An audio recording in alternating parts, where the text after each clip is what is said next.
आज मत मो सांग को माछ खाया इच्छा है से हठात आम आसलु माछ नापी माछ नहीं आम रूम को जाऊँ आपको भाजिकी तरकारी करूँ रूम रे आसी पहुँची गलु तापरे आम माछ को आनी हलदी लुण आ सोरिष तेल पकई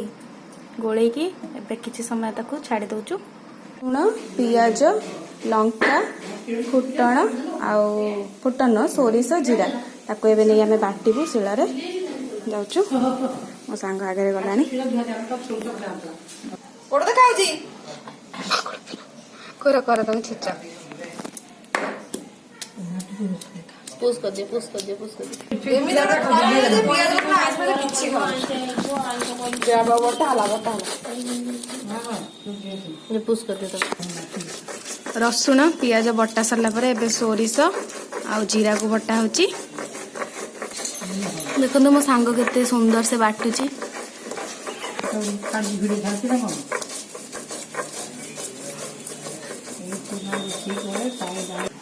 आम बटाटा ए सरी जाइए तापरे लंकाटा ए बटा हम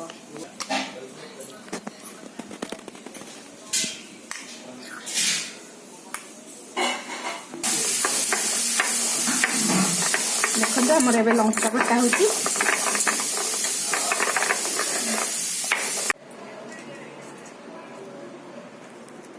आम मसलाटी ए बटा सरी जाइए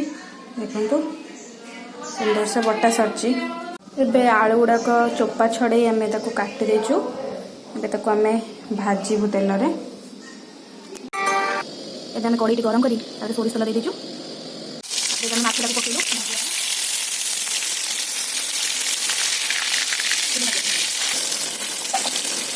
माछ बास्ना भी है सांग कहला मत घर माछ शिखी जाए देखला बेला किसी आसुनी बुट सांग बोल माछ पड़ी गले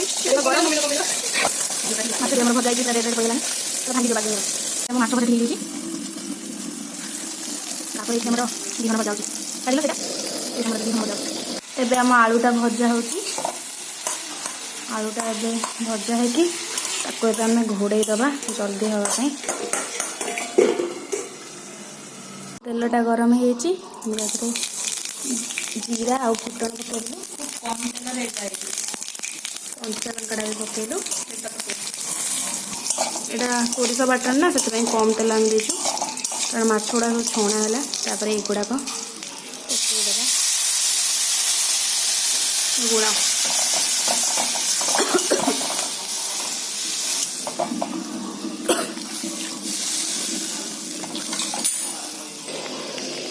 टिके हलदी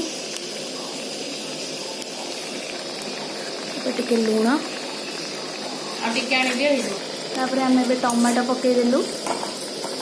टे सिझापी छाड़ीदे मसला भी हो सारा तो से आलू पकाचु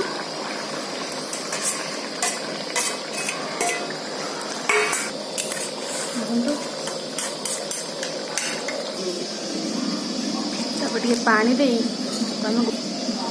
घोड़े दबा तापर ये आंबुल खंडटा को पकई दौचु ताकि टेस्ट टिके अधिक दब पकईवा माछ गुड़ाक आम सब पकई देचु फुटापी तरकारी छाड़ी देचु माछ तरकारी आमर सरी जाइए ताकू टिके धनिया पत्र पकई एबे आमर भात बढ़ाऊँ तापर एबे आमर माछ तरकारी बढ़ाऊँ माछ तरकारीटा ताप सहित काकुड़ी सालाड आउ ये माछ विहन आज रेसिपी था माछ तरकारी तो काकुड़ी सालाड भी करछु काकुड़ी तापर टमाटो कंचा लंका पियाज गाजर आम काकुड़ी सालाड देखो काकुड़ी सालाड प्रस्तुत हो जाए काकुड़ी सालाड आउ ये माछ विहन मो सांग खाइबा स्टार्ट कलानी आउ ये माछ तरकारी आउ ये आम आज खाइबू बहुत टेस्टी है सांग कौच खाई टेस्टी है ना आउ हाँ आम चैनल को सब्सक्राइब करने को केबे भी भूलिबेनी एमती इंटरेस्टिंग वीडियो देखिबा।